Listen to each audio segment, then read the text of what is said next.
Good morning to all. आज हम अपना मैथ्स का एचसीएफ और एलसीएम का टॉपिक स्टार्ट करेंगे और हम ये प्रीवियस ईयर के ही क्वेश्चंस डिस्कस करेंगे इसमें कि प्रीवियस ईयर्स में DSSB में कौन से क्वेश्चंस जो है पुटअप किए गए थे। अब जो हमारा आज का जो क्वेश्चन है वो एचसीएफ से रिलेटेड है। अगर हमें क्वेश्चन में एचसीएफ और एलसीएम का क्वेश्चन कैसे पहचानेंगे ये पता लगाना हो, जब कभी भी लिस्ट नंबर बोला हो तो हमें क्या निकालना पड़ता है, एलसीएम निकालना पड़ता है। और हमसे ग्रेटेस्ट नंबर या हाईएस्ट नंबर पूछा हो तो हमें क्या निकालना पड़ेगा, एचसीएफ। लीस्ट में हमेशा एलसीएम निकालते हैं और ग्रेटेस्ट में हमेशा एचसीएफ निकालते हैं। अब जो क्वेश्चन हमें गिवन है इसमें क्या है, let X be the least number which when divided by 16, 18, 40, 77 leaves reminder 8 in each case, when X is divided by 108 the reminder is.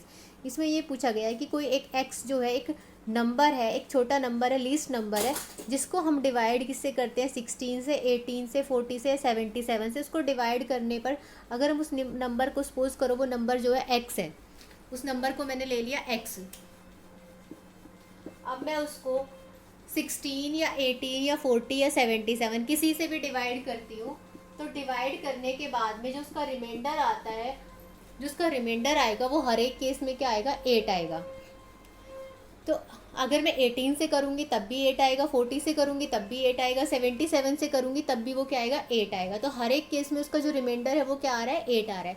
तो when x is divided by 108, अगर मैं इस x को 108 से डिवाइड करूँ तब रिमाइंडर क्या आएगा। हमारा ये क्वेश्चन क्या है कि अगर मैं इस x को 16 से करती हूँ तो रिमाइंडर क्या आता है, 8 आता है। लेकिन अगर मैं इसको 108 से इस x को डिवाइड करूँगी तो रिमाइंडर क्या आएगा। तो इसको फाइंड आउट करने के लिए पहले हमारे पास में क्या होना चाहिए, x होना चाहिए, तभी तो हमें पता चलेगा कि उस नंबर को डिवाइड करेंगे 108 से तो क्या रिमाइंडर आएगा। तो सबसे पहले हम x फाइंड आउट करते हैं।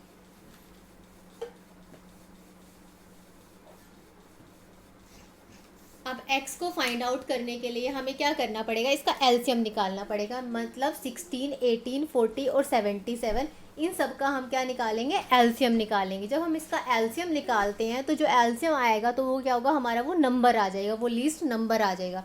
तो हमें एलसीएम निकालना है 16, 18, 40 और 77। हमें इसका एलसीएम निकालना होगा। अगर हम इसका एलसीएम निकालते हैं, एलसीएम निकालने के बाद जो ये नंबर आएंगे यहाँ पर, उन सबको क्या करते हैं, हम मल्टीप्लाई करते हैं आपस में। तो जो इसका एलसीएम आएगा, इन नंबर को मल्टीप्लाई करने के बाद में वो आएगा 6160। इसका एलसीएम आएगा 6160। इन सब नंबर का अगर आप एलसीएम निकाल कर देखोगे तो आपका एलसीएम जो आएगा वो आएगा 6160। जब हम एलसीएम निकाल लेंगे तो हमारे पास में एलसीएम तो आ ही गया, और लेकिन उसमें दिया क्या है कि वो नंबर क्या है जो हमने किया था 16 से। अगर मैं उस नंबर को 16 से डिवाइड करूँ तो रिमाइंडर क्या आएगा, 8 आएगा। तो मुझे वो नंबर में क्या जोड़ना है, अब 8 भी जोड़ना है, क्योंकि मुझे वो कॉमन नंबर निकालना है ना, कि जिसको हम किससे डिवाइड करेंगे, 108 से, जिसको हम किससे डिवाइड करेंगे, 108 से। तो वो नंबर क्या है, 6168 है। क्योंकि देखो 6160 तो क्या है, एलसीएम आया है वो तो हमारा, लेकिन रिमाइंडर भी तो बचा है हमारा जो पूरी तरह से कम्प्लीटली डिवाइड नहीं हो पाया, उसको भी तो हम क्या करेंगे, उसको प्लस करेंगे। तो प्लस करने के बाद वो नंबर कौन सा आ गया हमारा, जो एलसीएम तो आया 6160, लेकिन रिमाइंडर भी दिया हुआ था, तो हमें रिमाइंडर भी क्या करना है, उसको जोड़ना है। जोड़ने के बाद में वो नंबर आया, कौन सा आया हमारे पास में, 6168। अब हमें क्वेश्चन में क्या दिया है, हमारे पास नंबर आ गया। अब ये देखो हमारे पास में नंबर आ गया 6168। तो किससे डिवाइड करना है इसको, 108 से। अगर हम इस नंबर को 108 से डिवाइड करेंगे तो डिवाइड करने के बाद में जो हमारा डिवीजन करने के बाद जो आंसर आएगा वो हमारा कितना आएगा, इसको डिवाइड करने के बाद में कितना रिमाइंडर पूछा गया है उन्होंने कि इसको डिवाइड करो तो क्या रिमाइंडर बचेगा। तो इसको डिवाइड करने के बाद में जो रिमाइंडर बचेगा वो आएगा हमारा 12। कितना आ जाएगा, 12 आ जाएगा।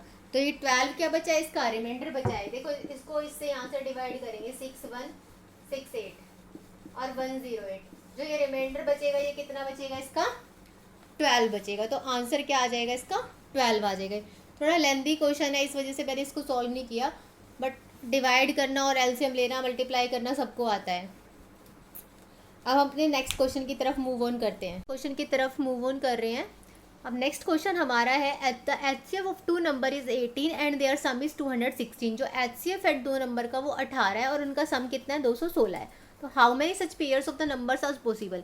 तो कितने ऐसे पेयर बनेंगे इनके कि जिसमें से जो उनको वो प्लस करेंगे तो उनका जो सम होगा वो किसके बराबर होगा, 216 के बराबर होगा। वो कितने ऐसे नंबर आएंगे कि जो सम होगा वो किसके इक्वल होगा, 216 के इक्वल या 216 के इक्वल।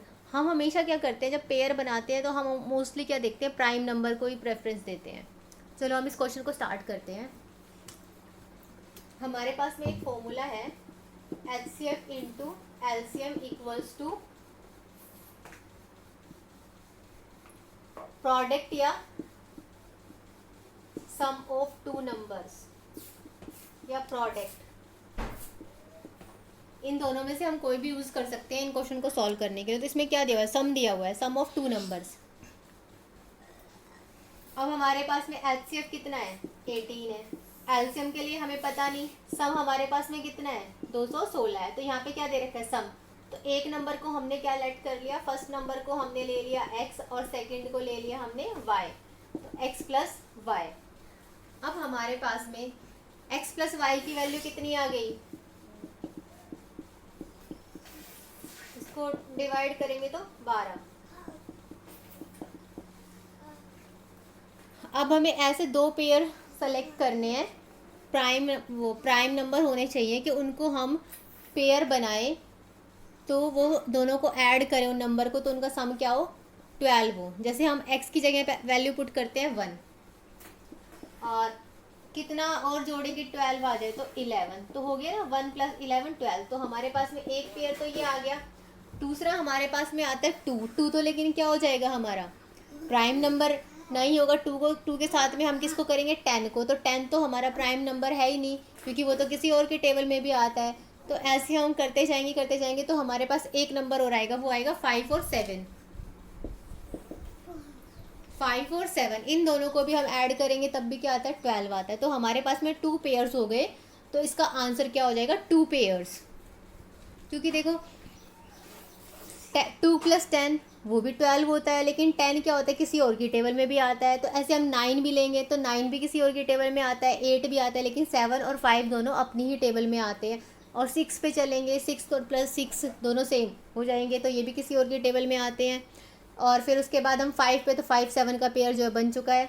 उसके अलावा फिर हम दोबारा किस पे आएंगे, 4 पे। 8 और 4 भी जो है किसी और की टेबल में आते हैं। फिर ऐसे 3 और 9 भी आते हैं, 9 आता है किसी और की टेबल में। 3 तो प्राइम है, लेकिन 9 जो है किसी और की टेबल में भी आता है। ऐसे ही फिर दोबारा 2 और 10 हो जाएगा, और 11 और 1। तो हमें क्या करना है, एक ही बार पेयर लेना है, 1 11 या 11 1 कुछ भी हो। तो हमारे टोटल पेयर कितने हो गए, 2 हो गए।